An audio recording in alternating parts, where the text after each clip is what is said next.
आणि राजे स्वतःच्या मनाशीच काहीतरी म्हणत होते.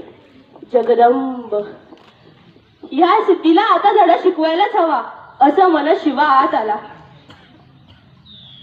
राज बोलवलं जी? हो शिवा, आम्ही असं ऐकलंय की तू प्रत्यक्ष आमच्यासारखा दिसतो. आज आम्हाला प्रत्यक्ष बघायचे. आता आलो जी असं म्हणत शिवा आत गेला आणि प्रत्यक्ष राजांचंच रूप परिधान करून बाहेर आला. बघतच राहिले राजे. शिवा आमचंच रूप बघितल्याचा भास होतोय. राजे, ते सिद्धीला पाठवायचं आहे वय की? हो शिवा, तुला कसं कळलं की आम्ही तुला आमचं रूप घेऊन सिद्धीला पाठवणार? ते तुमच्या संगतीला राहतो की त्या की वेळा आत्ताच येतो त्या सिद्धीला भेटून. अरे, राजांनी शिवाला कडकडून मिठी मारली, कारण राजांना माहिती होतं की आपण आता शिवाला पुन्हा भेटणार नाही. राजांनी सिद्धीला निरोप पाठवला.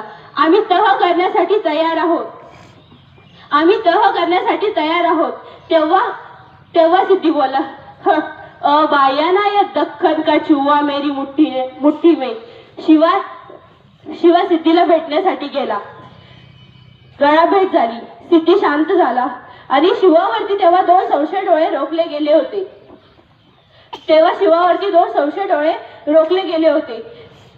सिद्धीने विचारलं, क्या तूही आहे शिवाजी? आणि मग तो बोलला, हो मीच आहे शिवाजी. वारांचा पाहुणचार करण्यात आला आणि वापस विचारलं, क्या तू भी हो शिवाजी? आणि मग वापस विचारलं, अरे हो मीच आहे शिवाजी. आणि मग दोन संशय डोळ्यांना बोलवलं आणि विचारलं, तुम कैसे कह सकते हो कि ये शिवाजी नहीं हो सकता? आणि मग ते बोलले, मैंने देखा है शिवाजी को, उसके सिर पर वार हुआ था. देखो इसके सिर पर वार है की नहीं? आणि शिवाच्या डोक्यावरचा जिरेट टोप खचकन काढण्यात आला. वागायची अशी गुण नव्हती. आणि सिद्धीने वार बघितला आणि पुन्हा विचारलं, क्या तुम्ही हो शिवाजी? मग शिवा बोलला, अरे हो मीच आहे शिवाजी. मी शिवा काशीत जरी असलो ना तरी मरताना छत्रपती शिवाजी महाराज म्हणून मरतोय याचा गर्व आहे मला. एकदा लढाई झाली आणि तेव्हा अनाजी पंत मावळ्यांना बोलले, बायका पोरं लहान मोठे कोणीही बघू नका, जे येईन कापूड काढा त्यांना. तेव्हा मग हंबीरराव मोहिते आले.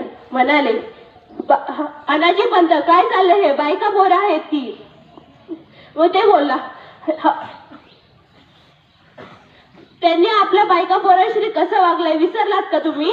मग ते बोलले, त्याचा बाप कोण आहे ते माहिती नाही, पण आपला बाप तिथे रायगडावर बसलाय त्याची शिकवण अशी नाही.